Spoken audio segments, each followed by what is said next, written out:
بسم اللہ الرحمن الرحیم۔ السلام علیکم ناظرین اکرام۔ خلیفہ ہارون الرشید کی شادی اپنے چچا زاد زبیدہ سے 165 ہجری بمطابق 782 عیسوی میں ہوئی۔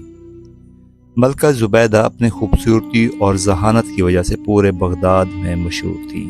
ناظرین اکرام، یہ وہی زبیدہ بنت جعفر ہیں جنہوں نے پانی کی قلت کے سبب حجاج کرام اور اہل مکہ کو درپیش مشکلات اور دشواریوں کا اپنی آنکھوں سے مشاہدہ کیا تو انہوں نے شہر مکہ اور میدان عرفات کو پانی کی فراہمی کے لیے ایک نہر بنوائی، جسے تاریخ میں نہر زبیدہ کے نام سے جانا جاتا ہے۔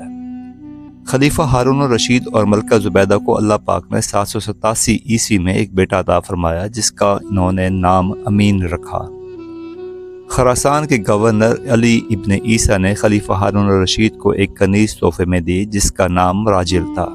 مراجل ہاتھ کے شہر بارغیس سے تعلق رکھتی تھی۔ مراجل کے بدن سے اللہ پاک نے خلیفہ کو ایک لڑکا 788 عیسوی میں عطا فرمایا، جس کا نام مامون رکھا گیا۔ مامون کی پیدائش کے چند دن بعد ہی اس کی ماں مراجل انتقال کر گئیں۔ خلیفہ ہارون مامون اور امین دونوں کو ایک ہی مدرسے میں تعلیم و تربیت کے لیے بھیج دیا کرتے تھے۔ کچھ سالوں بعد خلیفہ اپنے خاص وزیروں کو لے کر اپنے بچوں کے مدرسے کی طرف ان سے ملنے کے لیے گئے۔ راستے میں خلیفہ کو حضرت بہلول دانا رحمۃ اللہ علیہ مل گئے۔ وزیروں نے زبردستی ان کو اپنے ساتھ ملا لیا اور اونٹ پر سوار کر لیا۔ چنانچہ حضرت بہلول خلیفہ کے ساتھ ان کے بیٹے امین اور مامون کے مکتب میں پہنچ گئے۔ مکتب پہنچ کر خلیفہ نے استاد سے اپنے بچوں کی تعلیم و تربیت اور ذہانت کے بارے میں دریافت کیا تو بچوں کے استاد محترم کہنے لگے کہ علی جا، آپ کا بیٹا امین عورتوں کی سردار ملکہ زبیدہ جیسی ہوشیار اور عقل مند خاتون کا بیٹا ہے، لیکن وہ کند ذہن ہے، اسے کچھ بھی جلد سمجھ نہیں آتا، جبکہ مامون جو کہ ایک کنیز کا بیٹا ہے وہ بے انتہا ذہین، دانش مند اور باوقار ہے۔ خلیفہ کہنے لگا، حیرت ہے، دونوں ہی میرے بیٹے ہیں، لیکن دونوں کی ذہانت میں اتنا فرق کیسے ہو سکتا ہے؟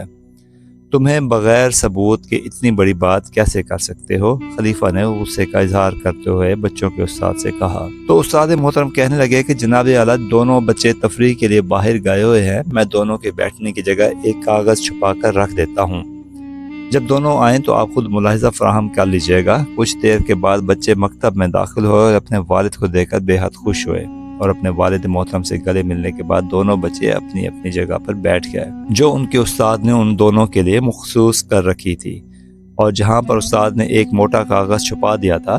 مامون بیٹھتے ہی کچھ مضطرب نگاہوں سے ادھر ادھر دیکھنے لگا، جبکہ امین اپنی جگہ پر اطمینان سے بیٹھا رہا۔ کیا بات ہے مامون، کچھ بے چین نظر آتے ہو؟ آخرکار استاد نے مامون کی بے چینی کی وجہ پوچھ ہی لی۔ استاد محترم، میں اپنے بیٹھنے کی جگہ میں کچھ تبدیلی محسوس کرتا ہوں، مگر سمجھ نہیں پا رہا، ایسا لگتا ہے جیسے میری جگہ کاغذ بھر اوپر آ گئی ہو یا چھت کاغذ بھر نیچے آ گئی ہے۔ امین، کیا تمہیں بھی کوئی تبدیلی محسوس ہو رہی ہے؟ نہیں استاد محترم، امین نے جواب دیا۔ خلیفہ تو جیسے دم بخود ہو کر رہ گیا اور سر کو پکڑ کر بیٹھ گیا کہ حضرت بہلول بھی یہ منظر دیکھ رہے تھے۔ بچوں کے استاد بولے، علی جا، اگر اجازت ہو تو دوسرے کمرے میں چلتے ہیں۔ وہ بچوں کو ادھر چھوڑ کر دوسرے کمرے میں چلے گئے۔ خلیفہ نے حیرت زدہ ہو کر کہا، آخر کیا ماجرا ہے؟ امین کی ماں زبیدہ عرب کی ذہین ترین عورتوں میں سے ہے، اس کا کوئی مقابلہ نہیں، مگر اس کا بیٹا؟ آخر بہلول جو تب سے خاموش کھڑے تھے بول پڑے، علی جا، اگر اجازت ہے تو میں اس کا سبب بیان کروں؟ ہاں ضرور کرو۔ خلیفہ بہلول کی طرف متوجہ ہوا۔ اولاد کی دانش مندی اور ذہانت کے دو بڑے سبب ہوتے ہیں۔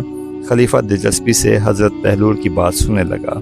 حضرت بہلول کہنے لگے کہ اولاد کی ذہانت، پھرتی اور دانش مندی کا پہلا سبب یہ ہے کہ عورت اور مرد کے درمیان فطری رغبت اور خواہش ہو تو ان کی اولاد ہوشیار، ذہین اور دانش مند ہوتی ہے۔ دوم یہ کہ عورت اور مرد مختلف خاندانوں سے ہوں تو ان کی اولاد میں عقل اور دانش کی فراوانی ہوتی ہے۔ خلیفہ جلدی سے بولے، اس کی کوئی دلیل ہے تو وہ بیان کرو۔ بنا دلیل کے میں یہ کیسے مان لوں؟ خلیفہ نے بہلول سے وضاحت طلب کی۔ اس کی مثال درختوں اور جانوروں میں نظر آتی ہے۔ حضرت بہلول نے وضاحت بیان کرنا شروع کی۔ اگر پھل کے درخت میں کسی دوسرے پھل کے درخت کا پیوند لگا دیا جائے تو نہایت لذیذ اور عمدہ پھل پیدا ہوتے ہیں۔ اس طرح گھوڑے اور گدھے کے ملاپ سے خچر پیدا ہوتا ہے، جس کی ہوشیاری، پھرتی اور طاقت کا جواب نہیں۔ اب علی جا، ہم سمجھ سکتے ہیں کہ امین میں جو ذہانت کی کمی محسوس ہوتی ہے، اس کی وجہ اس کی والدہ اور آپ کی رشتہ داری ہے۔ جبکہ مامون کی ماں دوسرے قبیلے سے تعلق رکھتی تھی۔ خون کے لحاظ سے آپ میں اور اس میں جو فرق ہے وہی مامون کی ذہانت اور دانش مندی کا سبب ہے۔ خلیفہ نے جب یہ ساری تفصیل ایک ایسے شخص سے سنی جسے سارے شہر کے لوگ دیوانہ کہتے تھے تو حیران رہ گیا۔ بچوں کے استاد بھی حضرت بہلول کی دانائی کی تعریفیں کرنے لگے۔